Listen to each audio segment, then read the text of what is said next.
oxiri o'lim bilan tugaydigan mahsulotlar yoxud bir qultum zaharli quvvat. Gap shundaki, hozirgi vaqtda energetik, gazli ichimliklar, fast foodlar, shuningdek, shakarli ayrim mahsulotlar insonni shunchaki o'limga yetaklamoqda. Buning isbotini tarmoqlarda kimningdir oshqozonidan, o't qopidan chiqayotgan toshlar orqali ko'rish mumkin. Tarmoqlarda muhokama qilingan ayanchli voqealardan biri 20 yoshli yigit bilan bog'liq. U uzoq vaqt davomida oddiy suv ichmay, uning o'rnini energetik ichimliklar bilan to'ldirgan. Natijada uning oshqozoni va buyragida yuzlab toshlar paydo bo'lgan. Operatsiya vaqtida 300 ga yaqin katta-kichik tosh olib tashlangan. Holat Qozog'istonda sodir bo'lgani aytilmoqda. Bu nimani anglatadi bilasizmi? Energetik ichimliklar tarkibida yuqori miqdorda kofein, shakar va boshqa stimulyatorlar mavjud. Ular qisqa muddatli sergaklik beradi, lekin organizmga og'ir yuk tushiradi.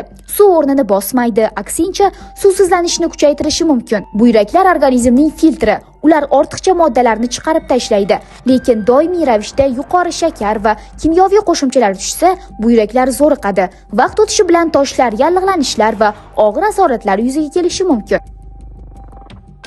Afsuski, bunday holatlar juda ko'p. Qozog'istonlik yigitdan energetik ichimliklar sabab toshlar chiqqan bo'lsa, rossiyalik 18 yoshli yigit energetik ichimliklar sabab tishlaridan ayrilib qolishiga sal qoldi. Mazkur holat Rossiyaning Nijniy Novgorod shahrida sodir bo'lgan.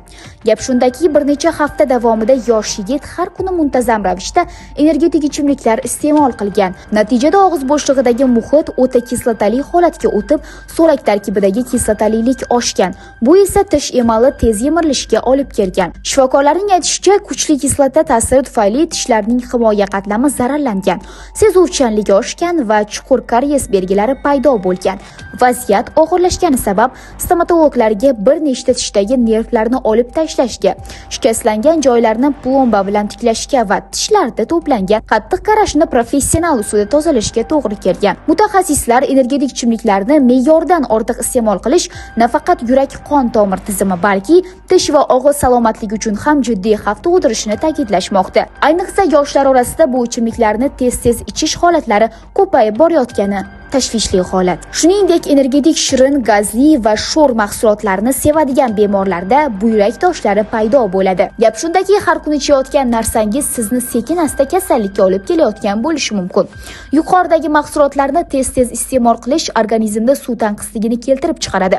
Natijada buyraklar normal ishlay olmaydi. Tuz va zararli moddalar yig'ila boshlaydi. Aynan shu jarayon vaqt o'tib buyrak toshlari paydo bo'lishiga sabab bo'ladi. Eng yomoni, bu jarayon birdan bilinmaydi. Odam o'zini sog'lom deb o'ylaydi, ammo bir kuni to'satdan kuchli og'riq bilan shifoxonaga tushib qoladi. Ertalab nonushta qilmasligi esa ko'pchilik o'ylaganidek oddiy odat emas. Bu holat davom etsa, o't qopida suyuqlik turib qoladi. U quyuqlashadi va asta-sekin toshga aylanadi. Keyin esa og'riq, dori muolaja va jarrohlik boshlanadi.